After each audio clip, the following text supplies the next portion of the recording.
যত কাম করছে আপনার সাপোর্ট পাইয়া সব ভোটারদের আমলনামায় গুনাহগুলো দেওয়া হবে, রেডি থাকেন। একটা ভোট খালি ভালোবাসার সমর্থন না, একটা ভোট হলো হয় জান্নাত না হয় জাহান্নাম। আপনি তো দিয়ে আসছেন,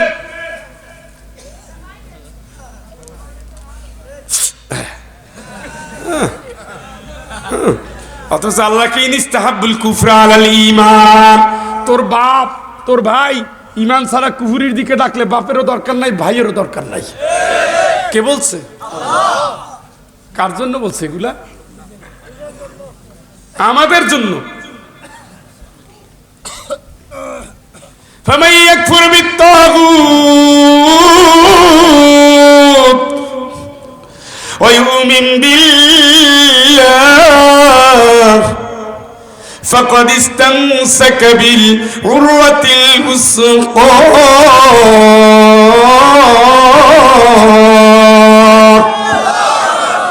আমি ইমানদার, আমি ইমানদার, আমি ইমানদার। আল্লাহকে থাম থাম। ইমানদার বলার আগে তাগুদের আইন মানলে আগে বাদ দে। নেতা তাগুদি নেতা মানলে বাদ দে। আব্বা হবে ইব্রাহিম আলাইহিস সালাম, ঠিক করে দিছি আমি। তুই শেখ হাসিনার আব্বা ডাকো কেন? মুসলমানদের আব্বা হবে ইব্রাহিম আলাইহিস সালাম, মিল্লাতা আবিকুম ইব্রাহিম। এটা ঠিক করে দিছে কে? উনি কয় না না, আমার আব্বা সবাই আব্বা। এই হবে না, হুজুর একটু বেশি কথাই কয়। তো হুজুরে যেন বেশি কথা না কয়, প্রত্যেক মোড়ে মোড়ে একটা আব্বারে বসাই রাখছে। কোন জায়গায় আব্বায় হাত জায়গায় রাখছে, কোন জায়গায় আব্বার শুধু হাত, মানে আব্বারে যেন জাতি ভুলতে না পারে।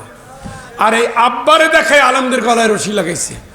আল্লাহ চিন্তা করতেছে, এর এত আলেম মারলো মরা বাপের দোহাই দিয়া, তাইলে কি করা? আল্লাহর মরা বাপের গলায় রশি লাগে টানাটানি করে। ওরা লাগাইছে আলেমদের গলায়, আর আল্লাহ লাগাইছে তার আব্বার গলায়। এইটা হলো আল্লাহর ইনসাফ। সুবহানাল্লাহ। আচ্ছা, এখন অবশ্যই তার কষ্ট লাগছে। তাহলে আমার বাপের গলায় রশি লাগলে জীবন্ত মানুষ, উনি তো মরা, তারপর ওটা একটা প্রতীক, সিম্বল নাকি? তাহলে জীবিত মানুষ তার গলায় যদি রশি লাগে কেমন লাগে? লাগাইছে না? কার লাগাইছে? কারে লাগাইছে? পৃথিবীর যারা সবচেয়ে ভালো মানুষ, সবচেয়ে কি টেনশন নাই তো মরার জন্য। এই বাবা দেখা করতে আসছো, আমার তো ডেট ঘোষণা হয়ে গেছে, কোন পোশাক পরে যাব? ফাঁসিতে ঝুলবো যে, কোন পোশাক পরে চলবো? সুবহানাল্লাহ না? যাচ্ছে কই? ফাঁসিতে। ছেলেবেলে আসছে দেখা করতে, আর বলতেছে যে কোন পোশাক পরে যাইতে বলো তোমরা। এ কি টেনশন আছে কোনো? ইরজি ইলা রাব্বিকি রাদিয়াতান মারদিয়া। চিৎকার করে বলেন আল্লাহু আকবার। কেমন ভাবে আয় তোর রবের দিকে, তুইও খুশি রবও খুশি। সুবহানাল্লাহ। আমি তো ছাত্র বয়সে বিয়ে করছি, বাড়িতে যাওয়ার পরে সিদ্ধান্ত হলে বিয়ে করা লাগবে। আব্বা কয়েকটা টাকা ধইরা কে যাও বাজারে যে পাঞ্জাবি কেনো, আর যে বউ হবে একটা আংটি কিনে নাও। আমি বললাম আব্বা পাঞ্জাবি তো আছে, কোটা তোমারে মানাবে না। কি বলতেছে? আব্বা। এই বেচারি ফাঁসিতে যাবে আজকে রাত্রে, আর ছেলেদের জিজ্ঞেস করতেছে কোনটা মানায়, কোনটা তোমরা কি বলো? আব্বা আপনি সারা জীবন সাদা পায়জামা পাঞ্জাবি পরতেন, ওইটা পরেই যাইয়েন। সুবহানাল্লাহ। এই মানুষগুলোরে কেমনে ফাঁসি দিল?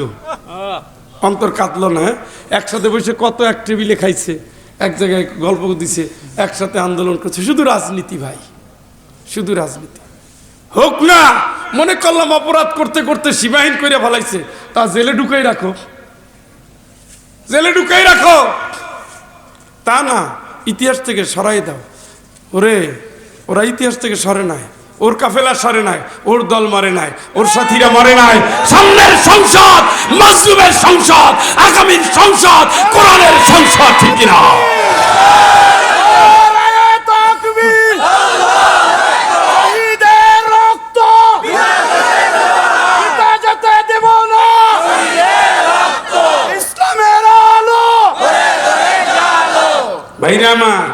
কষ্ট হচ্ছে বন্ধু?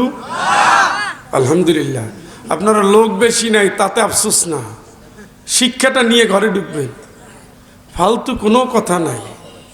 ওনাজাতুল লিমান তাবিআহু, আমার নবী বলছে তুমি এইটারে ধরবা, এইটা তোমারে ধরবে, এইভাবে ধরবে, এইভাবে ধরিয়া টানতে টানতে জান্নাতে নিয়ে যাও। আল্লাহ বলবে আমার প্রশ্ন আছে, তুমি প্রশ্ন করো, আমার উপরে আমল করছে আমি জান্নাতে ঢুকিয়ে দেবো।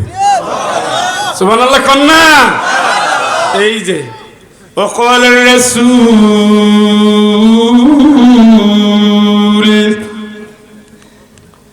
وقال الرسول يا رب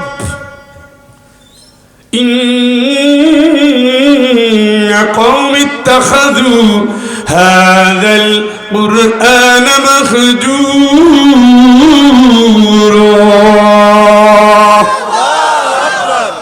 আল্লাহ করতে বলছেন খুশি হইয়া, কিন্তু রাসূল কিয়ামতের দিন এই জাতির বিরুদ্ধে আল্লাহর কাছে নালিশ দিবে,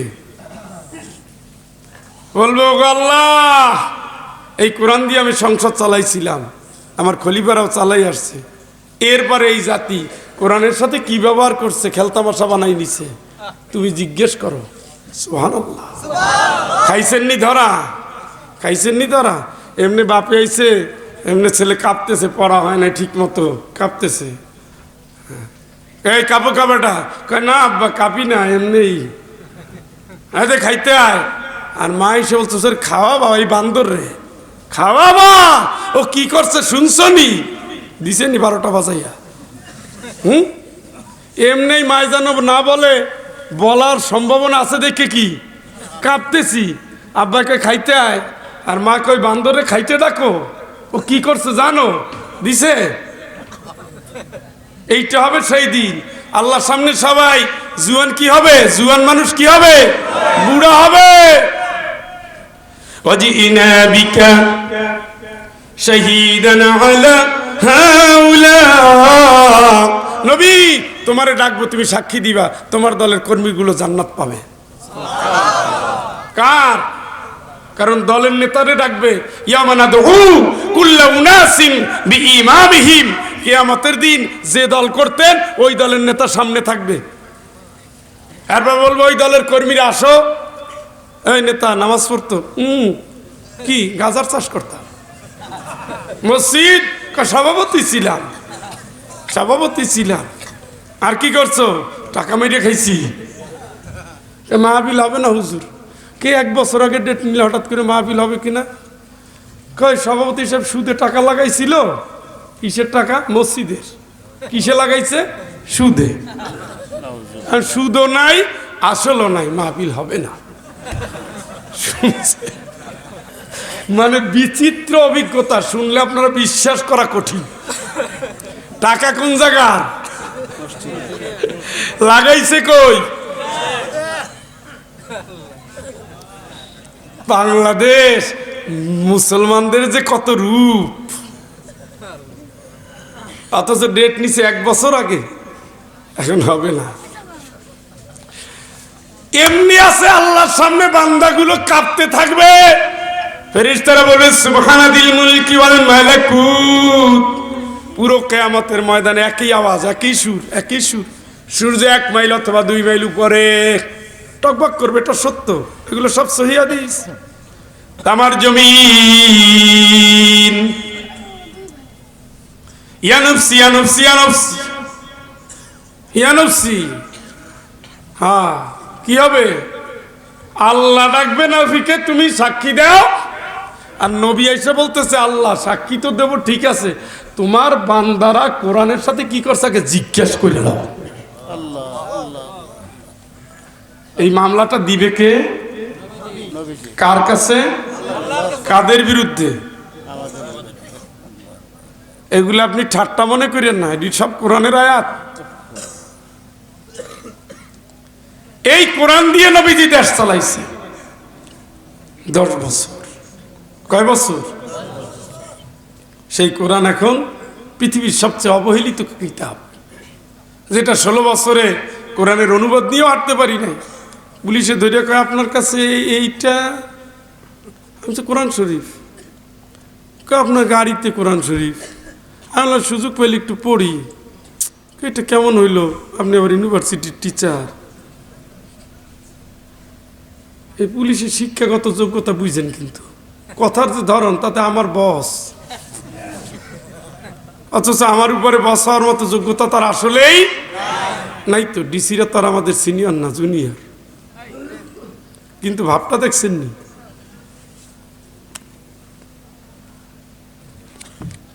কোরআন শরীফ নিয়ে চলা যায় না।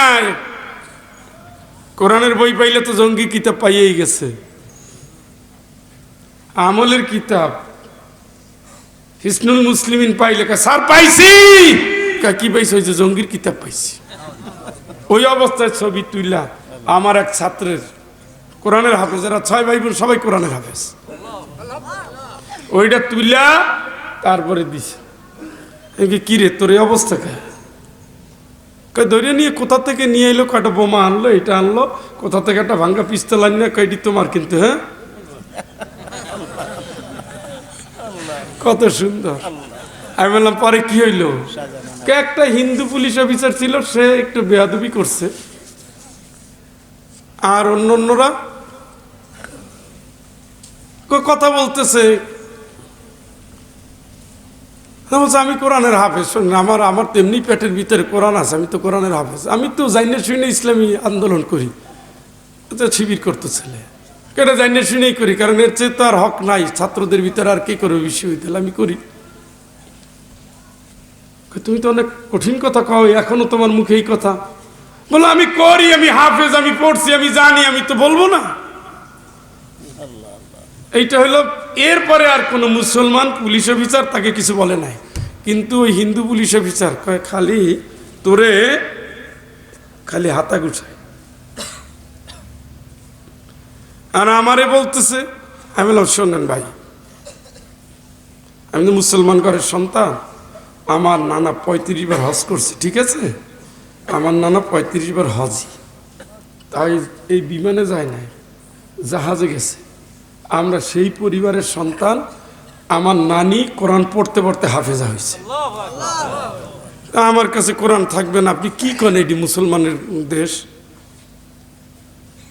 আগে মিললো না, ঠিক আছে ছাইড়া দাও, মানে তার সূত্র মেলে নাই। মিলতো ওই যে আহমদ শরীফ, তাই না? বান্দরের সিলেবাস আনছিল না, কি যেন নাম, আমার বিশ্ববিদ্যালয়ের জন্য নাম নিলাম না, না বাসুরের নাম নিতে হয় না, মানুষ নাকি বান্দরের বংশ, এইটাও কিন্তু সিলেবাসে নিয়ে আসছিল। নাউজুবিল্লাহ মাহফিলে এসে করছেন, হ্যাঁ, আর কাম তো 12টা বাজাই দিছিল, সমকামী সিলেবাস নিয়ে আসছিল শরীফ শরীফা। ওই বেটা ল্যাংড়া ছেলে মাহতাব এর আন্দোলন দিয়েই না জাতি প্রেরণা পেয়েছে।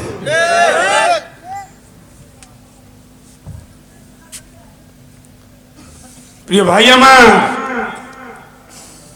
ছেড়ে দেব? হ্যাঁ,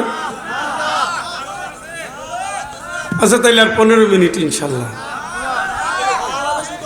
মাশাআল্লাহ, আল্লাহ তুমি সাক্ষী, আল্লাহ তুমি কবুল করো। তাইলে আমি ধরে নেব যে আপনারা কথাগুলো বোঝার চেষ্টা করতেছেন, এইটাই দরকার। কারণ এই মাহফিল কইরা এদের লাভ নাই, লাভ এইটাই, আল্লাহ চেষ্টা করছি, আল্লাহ চেষ্টা করছি। এতগুলো টাকা এখানে খরচ না কইরা নিজে বাড়ি বানাইলে বাড়িটা আরো সুন্দর করতে পারত। আল্লাহ আমাদের যেন বুঝ শক্তি দান করে, জোরে বলেন। জাহান্নাম ডাকতেছে, তাদউ মান আদবারা ওয়া তাওয়াল্লা। এই আল্লাহর হুকুম মানো নাই কারা কারা? আয় আয়। ইসলামী হুকুমত মানো নাই কারা? আয়। রাসূলের আদর্শ মানো নাই কারা? রাসূলের আদর্শের চেয়ে এই জাতি মানুষের আদর্শ ধরছে। নেতা হিসাবে একজন মুহাম্মদ, এই নেতা ঠিক করে দিছেন কে? আল্লাহ। লাকাদ কানা লাকুম ফি রাসূলিল্লাহি উসওয়াতুন হাসানাহ লিমান কানা ইয়ারজুল্লাহ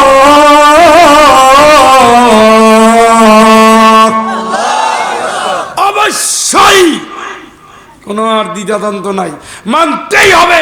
রাসূলের জীবনে তোমাদের আদর্শ আছে, আদর্শ তোমাদের উত্তম আদর্শ রাসূলের ভিতরে।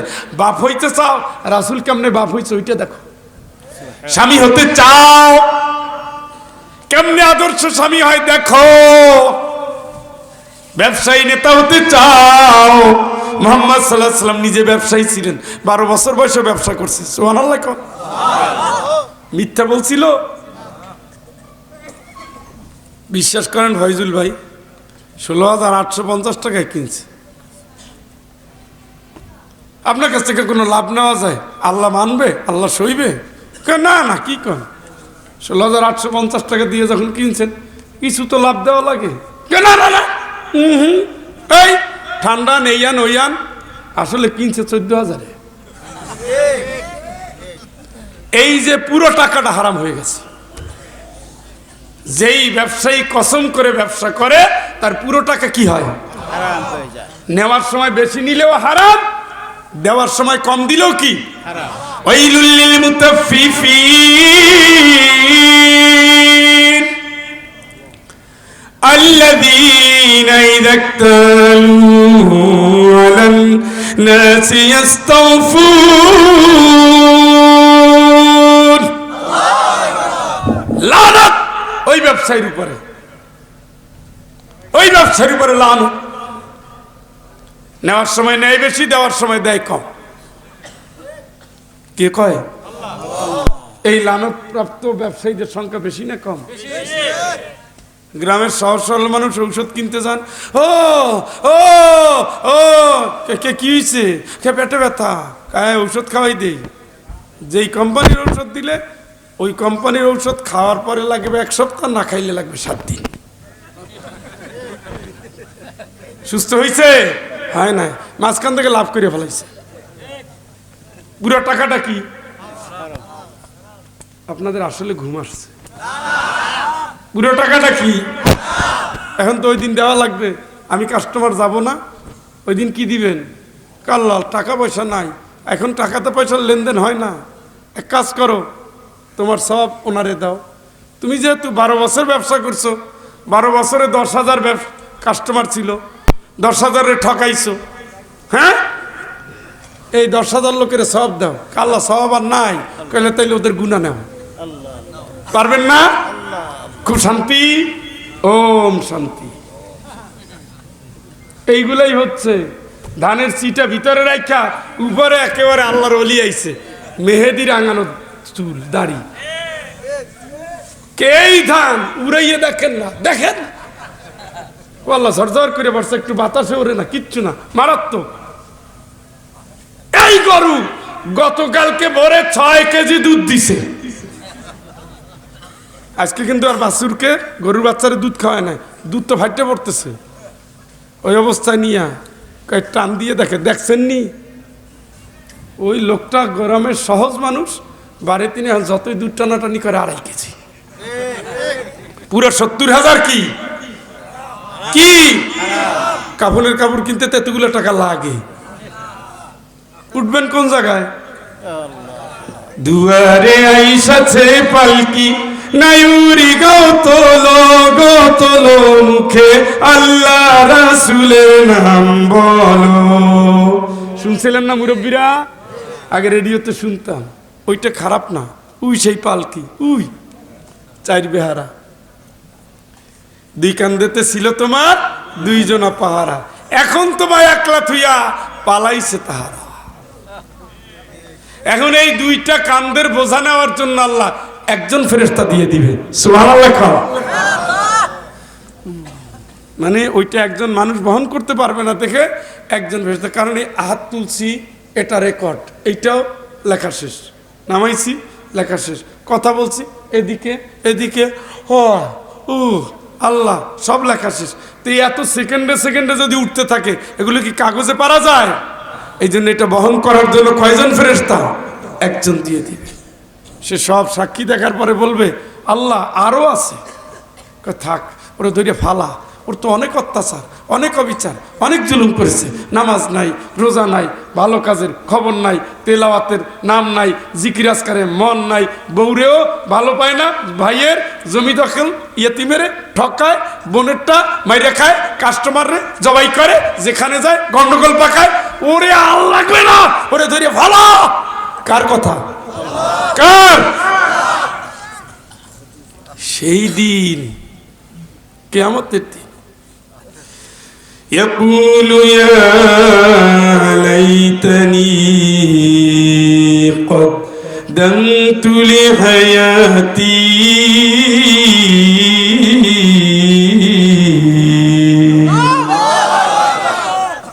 জাহান্নাম তো ডাকতেছে, ডাকতে ডাকতে জাহান্নাম কতক্ষণ পরে একটু থামবে, তাই না?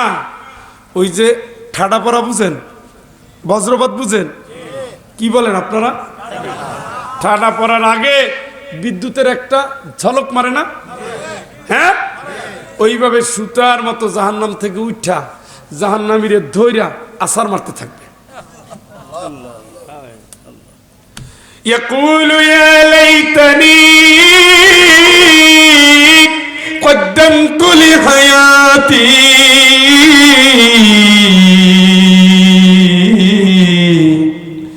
فيومئذ لا يعذب عذابه أحد ولا يوثق وثاقه أحد। বান্দা চিৎকার করবে আর বলবে হায়, হায়াতটা যদি আবার পাইতাম, দুনিয়ার জিন্দেগি যদি কাজে লাগাইতাম। ও আল্লাহ কয় আজকে কোনো কান্না করে লাভ হবে না, আমি এমন শাস্তি দেব, আমার মতো শাস্তি দেওয়ার ক্ষমতা কারো নাই, এমন মতো বাঁধবো, আমার মতো বান্ধার ক্ষমতা কারো নাই। বান্দার জন্য জাহান্নামীকে বান্দার জন্য শিকল লাগবে, সাইজটা কতটুক? নবীজি বলেছেন আসমান থেকে যদি একটা শিকল জমিনের দিকে নামতে থাকে, তার মাথা নিচে গোড়াটা আসমানে, শিকলটা দুনিয়ার ভিতরে নামতে থাকবে 40 বছর। 10-15 কেজিতে হবে, পারবেন তো? 70টা দিবে ডান্ডা বেরি, ওরা তো আলেমের পায়ে 1টা-2টা দেয়, আল্লাহ দিবে কয়টা? 40 বছর একটা শিকল নামবে, ওইটা দিয়ে এক জাহান্নামীরে বাধা হবে। সেই বডিটা কেমন হবে? মক্কা থেকে মদিনা পর্যন্ত 450 কিলোমিটার। চিৎকার করে বলেন আল্লাহু আকবার। জাহান্নামীর দাঁতটা হবে উহুদ পাহাড়ের সমান, 8 কিলোমিটার। তালফাহু জুহাহুমুন নার, তালফাহু জুহাহুমুন নার وهم فيها كالحون। চেহারাটা এমন ভাবে পোড়ায় দিবে, কঙ্কাল হয়ে যাবে। রব্বানা غلبت علينا شقوتنا وكنا قوما ضالين।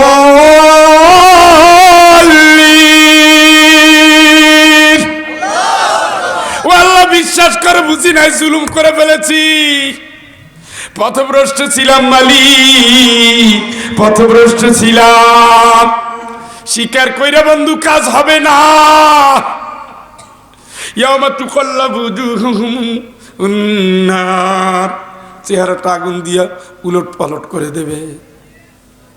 উলট পালট যখন করবে আর বলবে আরে আল্লাহ তোমার কথা কেন মানি নাই, রাসূলের পথে কেন চলি নাই, কেন চলি নাই, আল্লাহ তোমারে কেন মানি নাই। ইয়াউমা ইয়াদু যালিমু আলা ইয়াদাইহি, জালেমরা তখন একবার এই হাত আর একবার এই হাত কামড়াতে থাকবে, একবার এই হাত কামড়াবে আর একবার আর এক হাত কামড়াবে। তাফসীরের ভিতর আছে বুড়ো বডির গোশতগুলো নিজের দাঁত দিয়ে নিজে কামড়াতে কামড়াতে শেষ করে ফেলবে। আর আফসোস করবে, বলবে আরে আল্লাহ রে, তোমারে কেন মানি নাই, ওই লোকটারে কেন বন্ধু বানাইছিলাম রে, ও আমার শেষ করে দিয়েছে। রব্বানা আতিহি দিফাইনি মিনাল আযাবি ওয়ালআনহুম লানান কাবীরা।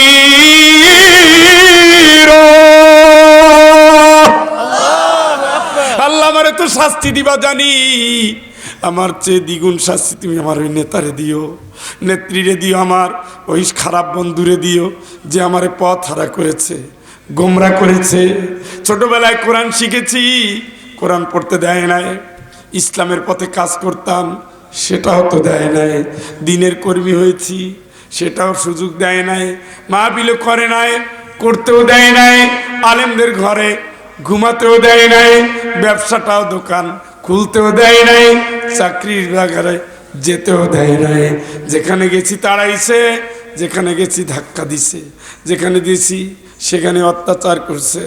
ও আল্লাহ, হাল ইলা মারাদ্দিন মিন সাবিল, পালানোর কি কোনো জায়গা আছে নাকি? কোনো জায়গা আছে নাকি? পালানোর কোনো জায়গা আছে নাকি? পালাবো, আমি পালাবো, কোনো জায়গা আছে নাকি? আল্লাহ কয় না, কোনো জায়গা নাই, কোনো জায়গা নাই। একটা একটা করে জাহান্নামীরে সব ঢুকাইয়া আল্লাহ পাক তার পায়ের বৃদ্ধাঙ্গুলি দিয়ে একটা চাপ দিবে, সাথে সাথে জাহান্নামের দুয়ার বন্ধ হয়ে যাবে। চিমনির মতো একটা জায়গা থাকবে, যেখানে প্রেসার কুকারের মতো শীষ ওঠার জায়গা। কুল্লামা আরাদু আইয়াখরুজু মিনহা মিন গাম্মিন উইদু ফিহা। শুধু একটু বাইরের জ্বালা, একটু যন্ত্রণা থেকে বাঁচার জন্য এইভাবে ঘাটটা তুলবে, ওর উপরে ফেরেশতা আঘাত করবে। 40 বছর শুধু নিচে নামতে থাকবে। চিৎকার করে বলেন আল্লাহু আকবার।